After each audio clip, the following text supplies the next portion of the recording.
Hello to the Faction Jackson Beef Sticks podcast.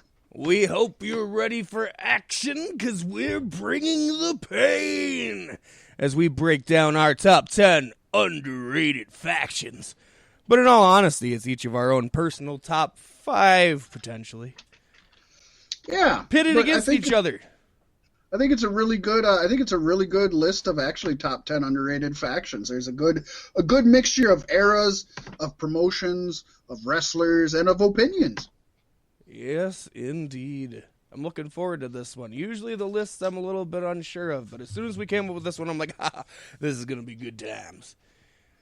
It kind of feels like a War Games, a huge War Games with 2, 4, 6, 5 rings, I guess. I love that. I'm sitting here like, is he really counting a top 10 to 2? What? Oh, that was good. Very good. I like it. It's a late night Beef Sticks podcast tonight. We don't normally shoot this late. Usually by now we're in bed. It's rough. I'm telling you what. I think even the dogs are down for the count almost. And we got a jam-packed show for you, full of so much fun stuff. Obviously, a lot of news came out again. A lot of comings and goings this week. We brought the top 10 back for the first time in a long time. It's going to be so much fun. Going to be so good. This is a can't miss episode. It's going to be a classic. Kind of like that street fight we saw this week on Dynamite. Holy shit. Oh my gosh, a 7.5-star classic. I actually gave it 13 stars. I think Dave Meltzer was a little harsh on the match. See, if it would have been in the Tokyo Dome, I would have gave it 13. But it wasn't even in a venue. It wasn't even inside. Yeah, so it's got to lose points. What we can say is it was better than Velveteen Dream versus Adam Cole, right? That's what the other one was. I was sitting here watching it saying, God, it wasn't that long ago we watched a parking lot brawl that was just kind of weak. And I could not for the life of me think of who the hell it was, so thank you for bringing that up. So I was like, I know we just seen one not too long ago. No, I think this was probably the most innovative carnage I've ever seen in a parking lot when it comes to professional wrestling. I have to add the professional wrestling because I grew up in Minneapolis, and if you've been downtown before, you've seen some parking lot carnage. Right.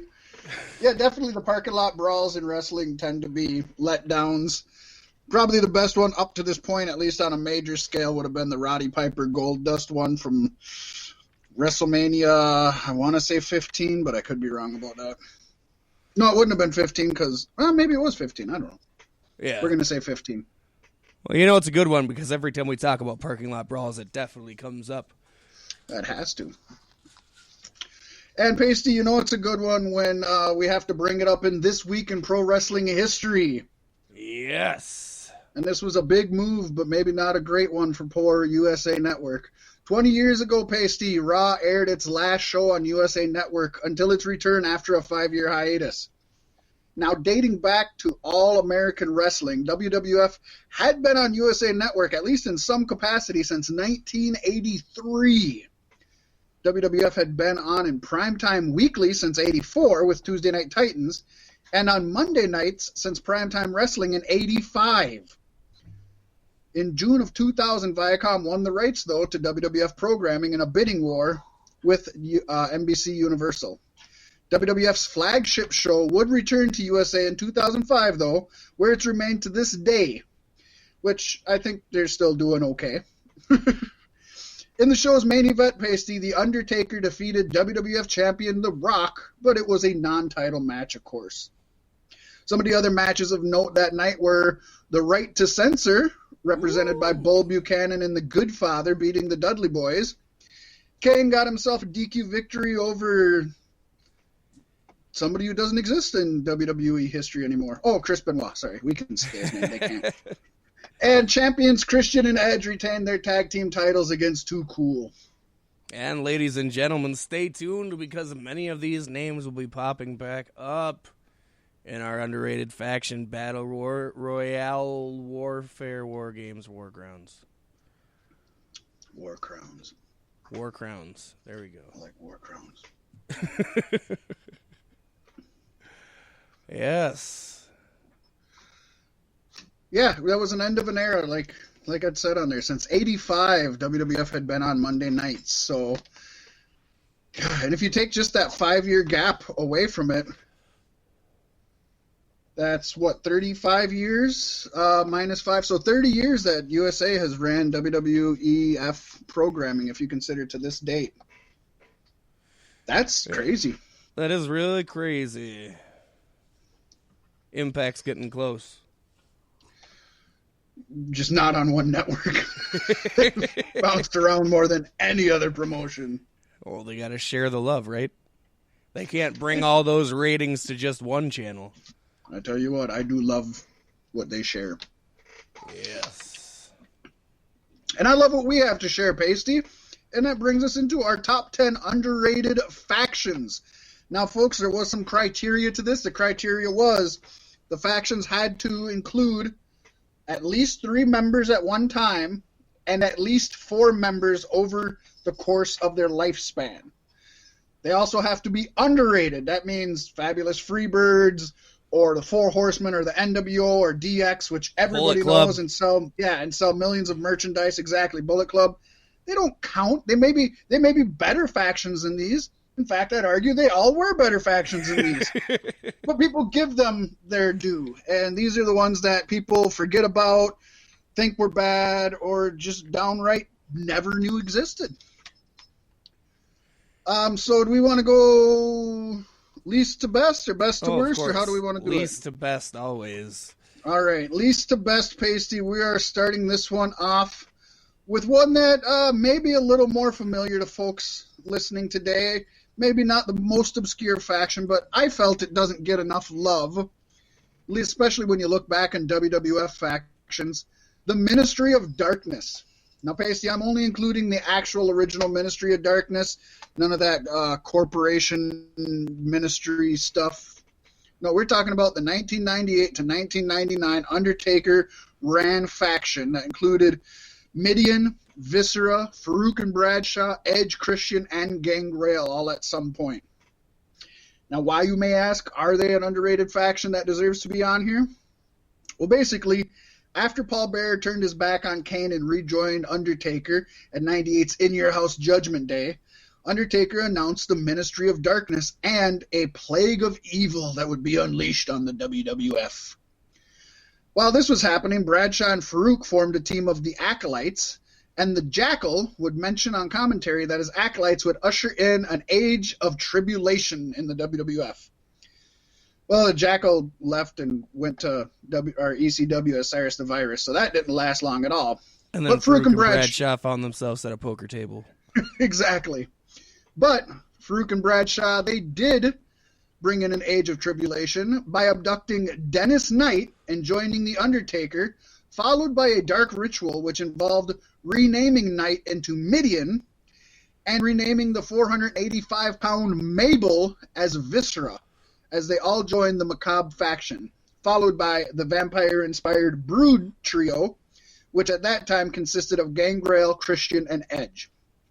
It would then, as I mentioned, evolve into the corporate ministry consisting of Vince McMahon as the new leader. Although, it was him all along! The whole time, it was always the corporate ministry. It got quite convoluted after that. But they did pick up some championship. They held some gold in their time. The Undertaker was WWF champion one time during their run. Midian actually got a run at the European Championship one time, which I had forgot about. And the Acolytes twice in their term as Ministry of Darkness members were tag team champions. Yes, indeed. Indeed, yes. God, I loved the Ministry of Darkness. It was such a good time. One of my favorite Undertaker, at least outfits also. Maybe one of my favorite, but probably my favorite Undertaker outfit. It's awesome. It's so crazy to think that Edge and Christian started with this vampire gimmick and how far they came since then. Right. Most people would be lost right there, I think. Well, and you even look at somebody like Farouk, who was Ron Simmons, the very first black, professional wrestling champion who was a no-nonsense brawler. And he was in the tag team of Doom, where they wore the big masks, and him and Butch Reed. They were tag champions. Then he came to WWE. They dressed him as some weird gladiator with teal, which was just dumb. Then he became Farouk, part of the leader of the Nation of Domination. Then the APA, which were just barroom brawlers. Then the Acolytes, which were these evil demon guys. Then the APA barroom brawlers. Yeah, he's had a hell of a career. Yeah. Damn. So that was our number 10 spot. What do you got, Paystee? Coming in at number 9 is really my number 10. Everybody's number 10, really. The Job Squad. I'd call him my number 2, if you know what I mean. Yeah, we're going. In the late 90s, Al Snow found himself perpetually doing the job for other WWF superstars, and, well, he had enough. He joined forces with Bob Harley and Scorpio, and they formed the Job Squad, winning their debut match against Too Much on Sunday Night Heat, and went on to assist Mankind winning a triple threat match against Ken Shamrock and Big Boss Man. Later, the squad would find their final missing piece to their puzzle, Dwayne Gill. Dwayne, of course, would later become the legendary Gillberg. Over the run of their career, they've held such illustrious championships as the WWF Hardcore Championship, with Al Snow and Bob Holly each holding it one time, and Gillberg holding the WWF Light Heavyweight Championship. Yes. They wonder why that title never got over. He's over with me. In February 1999, WWE released Scorpio, and Gillberg was removed from storylines, leaving the Job Squad with just 2 members. On Raw, Al Snow wrestled a match against himself before Bob Holly came to the ring in an attempt to prevent Snow from hurting himself. The two would later face off at St. Valentine's Day Massacre pay-per-view over the Hardcore Championship, with Holly walking away with the gold and putting the final nail in the gilded coffin of the Job Squad. You gotta love it. That was not only a great faction, but it was when WWE was just starting to allow wrestling terms to be kind of the norm. With The Rock talking about jabroni, like we mentioned a couple weeks ago, and now job. You know, they didn't used to say job. You didn't do a job. Right. You lost. So it was kind of cool. Yep. That's. I think that's why I liked it, because it was really WWE or wrestling in general letting itself, have that slip, and it's nice. And let's face it, Al Snow was pretty great. Bob Holly was pretty great. Yeah. And my favorite part about this is Al Snow wrestled a match against himself. And everybody wants to bitch about Kenny Omega wrestling blow-up dolls or referees calling invisible men matches. Come on now. WWE started this shit. Oh, yeah. Let's not forget pro wrestling came from the carnivals, folks. Come on. Yes. And who could ever forget Moppy? I mean, for real? Gotta love Moppy. Gotta love Moppy. Well, Paystee, I think that brings me to our number 8 on the list. And this is the Dangerous Alliance. I'm going to kind of try to zip through this pretty quickly, because this happens to go through 3 different promotions and almost a decade's worth of use. So, lots of history. First, I'm just going to knock out. It was in AWA, WCW, and ECW at certain times. Started in AWA from 1987 to 88, with Paul E. Dangerously, hence the Dangerous Alliance, being the leader, consisting of Adrian Adonis, Dennis Condrey, and Randy Rose. In WCW, 91 to 93, when Paul E. Dangerously was there again, he brought in Arn Anderson, Bobby Eaton, Larry Zbyszko, Michael Hayes, Rick Rude, Stunning Steve Austin, and Medusa. And then, of course, we all know Paul Heyman in ECW. He had to bring Dangerous Alliance back again with the likes of 911, Dark Patriot, Don Morocco, Eddie Gilbert, Jimmy Snuka, Shane Douglas, Sabu, Tasmaniac, and Sherry Martel as the Director of Covert Operations. So I'm going to kind of go quickly here. AWA. First of all,